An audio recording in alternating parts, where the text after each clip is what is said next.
శ్రీ గురుభ్యో నమః. మీనరాశి వారికి ఈ రాశిలో శనేశ్వరుడు, చతుర్థ స్థానంలో బుధుడు, తృతీయంలో కుజుడు, పంచమ స్థానంలో రవి, గురువు, ఆరింట శుక్రుడు, కేతువు. కోపం పెరిగే ఆస్కారం ఉంటుంది. బద్ధకము, నీరసము, శరీరం సహకరించకపోవడము, కాస్తంత అనారోగ్యాలతో బాధపడే అవకాశం ఉంటుంది. ఆరోగ్య విషయంలో జాగ్రత్తలు అవసరం. మీ ప్రవర్తన, బిహేవియర్ విషయంలో జాగ్రత్తలు అవసరం. మీరు క్రితం చేసినటువంటి పనులకు కాను మీకు రావాల్సినటువంటి ఆదాయము, గుర్తింపు సరైన సమయానికి సరైన విధంగా రాకపోవచ్చు. ఇప్పటికీ మీరు చేసినటువంటి కష్టం తాలూకు ఫలితము ఇతరుల దగ్గరే ఉండిపోయే ఆస్కారం ఉన్నది. మీ ప్రయత్నం మీరు చెయ్యండి, వస్తుంది, అత్యంత తొందరలోనే వస్తుంది. కానీ మీరు ప్రయత్నం మాత్రం వదిలిపెట్టద్దు. ఓ మెసేజ్ చేయడమో లేదా ఓ ఫోన్ కాల్ చేయడమో, కొద్దిగా ఫాలోఅప్స్ చేసుకుంటూ ఉండండి. నూతన ప్రాజెక్టులను పొందగలుగుతారు. ఐటీ, ఏఐ, రోబోటిక్స్ ఇంజనీరింగ్ చేయాలన్న ఆలోచనలు లేదా తత్సమ్మతితమైనటువంటి కోర్సులో చేరాలన్న ఆలోచనలు కలిసి వస్తాయి, ఉపయుక్తంగా ఉంటాయి.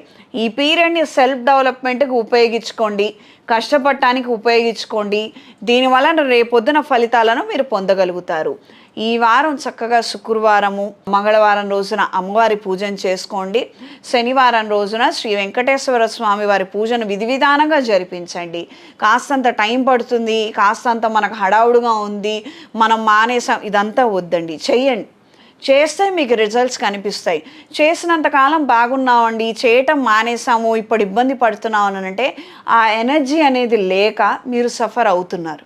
ఆ కంటికి కనిపించినటువంటి ఎనర్జీని మళ్ళీ మీ జీవితంలోకి ఇన్వైట్ చేయండి. రోజు దీపారాధన చెయ్యండి. మీరు నైట్ షిఫ్ట్ పనిచేసే వాళ్ళైతే మీరు సాయంత్రం డ్యూటీకి వెళ్ళే ముందర దీపారాధన చేసుకొని వెళ్ళండి, తప్పేం కాదు.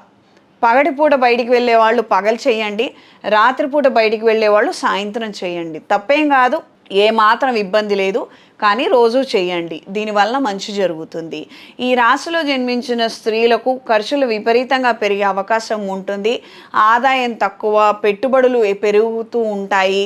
అండ్ ప్రత్యేకించి ఈఎంఐలు కట్టుకోలేనటువంటి పరిస్థితులకి చేరే అవకాశం ఉంటుంది. తాకట్టులో ఉన్నటువంటి నగదును విడిపించలేనటువంటి పరిస్థితులు, కాస్తంత స్ట్రక్ అయిపోయే అంశాలు ఉండవచ్చు. అటెంటివ్గా ఉండండి. ముందస్తు జాగ్రత్త చర్య కింద ఎవరి సహాయమైనా మీరు తీసుకుంటే మీకు కలిసి వస్తుంది. ఈ రాశి వారికి ఈ వారం కలిసొచ్చే రంగు తెలుపు, కలిసొచ్చే దిక్కు పడమర, కలిసొచ్చే సంఖ్య 5.